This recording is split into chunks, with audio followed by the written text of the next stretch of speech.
நிறைய போதகர்கள் மனைவி கிட்ட பேசாமையே மைக்கு பிடித்து செய்தி கொடுக்கிறார்கள். இல்லைனா மனைவியை அடிக்கிறார்கள், துன்புறுத்துகிறார்கள். ஒரு மிஸ் அண்டர்ஸ்டாண்டிங்கோடையே ஆனால் அவங்க ஊழியத்தை செய்கிறவர்களாக இருக்கிறார்கள். ஆனால் எப்படி வாயை மூடுவது என்று கற்றுக்கொண்டால் ரொம்ப ஈஸியாக இருக்கும். ரெண்டு பேருமே குறை சொல்லுவதும் குற்றம் சொல்லுவதும் தான் நம்ம சண்டைக்கு முதல் காரணமே. இவங்க அமைதலாயிரு என்று சொல்வார்கள், நான் அமைதலாயிடுவேன். ரொம்ப ரெண்டு பேருமே பிபி பேஷண்ட் மாதிரி ரெண்டு பேருமே கோபம் வருகிறது என்று சொன்னால், நீங்கள் அந்த ரூமில் இருங்க, நான் இந்த ரூமில் இருக்கிறேன் என்று சொல்லி உடனடியாய் அந்நிய பாஷைக்குள்ளாக உடனடியாய் வசனத்துக்குள்ளாக போய்டும். ஒரு நிமிஷம் நாங்கள் மிஸ் ஆனால் கூட தேவையில்லாத பேச்சுகள், அதை நாங்கள் அவாய்ட் பண்ண ரெண்டு பேருமே பழகப்படுத்தி கொண்டோம். ஊழியம் செய்கிறவங்க இல்லை ஊழியம் செஞ்சுட்டு இருக்கிறவங்களுக்கு நீங்கள் என்ன சொல்ல விரும்புகிறீங்க? ஐயா, இந்த குடும்பத்தில் ஊழியத்தில் இப்படிலாம் இருக்குமா, இதை மேற்கொள்ள என்ன செய்யலாம் அப்படின்னு ஒரு ஆலோசனை கொடுத்தீங்கன்னா நல்லாயிருக்கும் பாருங்க. என்னை பொறுத்த வரைக்கும் ஊழியத்துக்கு அழைக்கப்பட்டவர்கள் முக்கியமாக கவனிக்க வேண்டியது என்னென்னா, உங்களுடைய தரிசனத்தை நீங்கள் பார்க்கணும். முதல்ல என்ன காரணத்துக்காக கர்த்தர் அழைத்தார், உங்களுடைய நிலத்தை பயன்படுத்தணும்.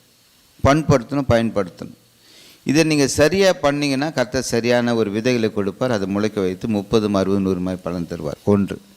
ரெண்டாவது, அழைத்த நோக்கத்தை புரிந்து கொள்ளணும். இந்த ஊழியத்தினுடைய அனுபவத்தில் ஒரு காரியத்தை நான் சொல்கிறேன், பல தலைகுனிவு வரும். இளைய தலைமுறைக்கு நான் சொல்கிறேன், பல தலைகுனிவு வரும். எப்படி இயேசு கிறிஸ்துவை எப்படி நிராகரித்தார்களோ அதே போல் நிராகரிப்பு வரும். இந்த இளைய தலைமுறைக்கு நான் சொல்கிற ஒரு காரியம் என்னென்னா, நீங்கள் ஒரு எடுத்தவொடனே ஊழியத்து வருவது காட்டிலும் ஒரு கேம்ப் அந்த மாதிரி நீங்கள் பக்குவப்படணும். கேம்பில் உங்களுக்கு நிறைய ஆலோசனை, முழு நேர கேம்ப் இருக்கும். அதாவது 3 நாட்கள் இருக்கும். 3 நாள் தொடர்ந்து அங்கேயே தங்கி அந்த பக்குவத்தில் இருக்கணும். ஏனென்றால் இப்போ எங்களுக்கெல்லாம் நாங்கள் 2 பேருமே எந்த ஃபெசிலிட்டிஸ் எங்கே போனாலும் எதிர்பார்க்க மாட்டோம். நிறைய பேருக்கு எங்களுக்கு தெரியும். அவங்களும் சொல்லுவாங்க, நீங்கள் இப்படி இருக்கீங்க, அது பண்ணுறீங்க, அது பண்ணி. வாகனத்தில் 2 வீலர்னால் கூட நாங்கள் போகிறதுக்கு ரெடி, எவ்வளோ தூரம்னாலும் போகிறதுக்கு. அது அந்த ஆமாம். ஏன்னா ஊழியம் என்பது நிறைவேற்றணும்.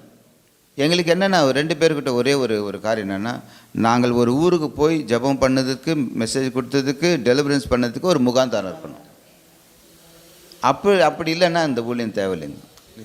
எங்களை பாராட்டணும்னு அவசியம் இல்லை, கர்த்தருடைய நாமத்தை மகிமைப்படுத்தினா போதும்.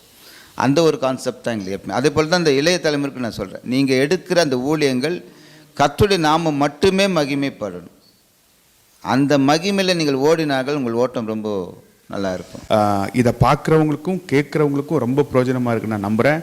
கட்டாயம் உங்களை சந்தித்ததில் நான் ஆண்டவருக்கு ரொம்ப தேங்க் பண்ணிக்கிறேன்.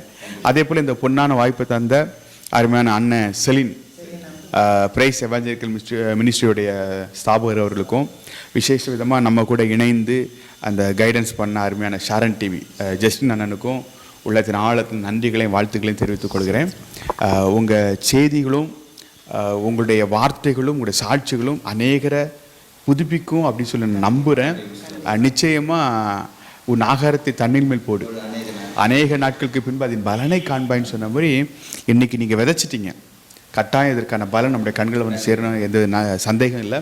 ஸோ கர்த்தர் உங்களையும் ஆசீர்வதிப்பார். பிரேஸ் எவாஞ்சலிக்கல் ஊழியர் சார்பாக உங்களை நாங்கள் வாழ்த்துகிறோம், ஆசீர்வதிக்கிறோம். உங்களுடைய வார்த்தைகள் எங்களுக்கு ரொம்ப பிரயோஜனமாக இருந்து நான் நம்புகிறேன். ஸோ இந்த நேரத்தில் இந்த நிகழ்ச்சியை பார்த்துட்டு இருக்கிற பிள்ளைங்க, ஊழியக்காரங்க, குடும்பங்களை ஆசீர்வதித்து நீங்கள் வச்சோம். நாம் ஜெபம் செய்வோம். வானத்துக்கும் அதிகாரம் படைத்த எங்கள் அன்பின் பரலோக தகப்பனே, நன்றியோடு ஸ்தோத்திரிக்கிறேன்.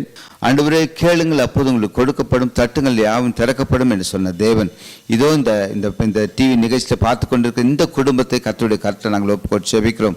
அநேக காரியங்களை ஆண்டவரை பேசும்படியாக, ஆலோசனையை கொடுக்கும்படியாகவும், அநேக சாட்சியின் மூலமாய் பகிர்ந்து கொள்ள கிருபை தந்த தேவனுக்கு நன்றி. இந்த குடும்பங்களும் ஆண்டவரை ஏற்றுக்கொண்டு, ஆண்டவரே புதிதாய் வந்தவர்களை ஏற்றுக்கொண்டு, ஆண்டவரே சுற்றி ஒரு வைராக்கியம் பாராட்ட உதவி செய்ய முடியாது எடுக்கிறோம். விசேஷமாக ஜபத்தினாலும் துதியினாலும் வேத வசத்தினாலும் பார்த்து கொண்டிருக்கிற குடும்பங்களை ஆண்டவரே சுத்திரம் பக்கமாய் இழுத்துக்கொள்ள முடியாது ஒப்பு கொடுக்கிறோம். அப்பா, வாலிப தம்பி தங்கச்சிங்களை ஒரு விஷயம் கூட நினைவு கூறுகிறேன். அந்த பிள்ளைகளும் வருகிற நாட்களில் கர்த்தருடைய ஊழியத்தை நானும் செய்வேன் என்று சொல்லி தன்னை முழுமையாக அர்ப்பணித்து ஒரு வைராக்கியம் உள்ள ஒரு கிறிஸ்தவ குடும்பத்தில் பிள்ளைகள் எழும்ப உதவி செய்ய முடியாது கொடுக்கிறேன்.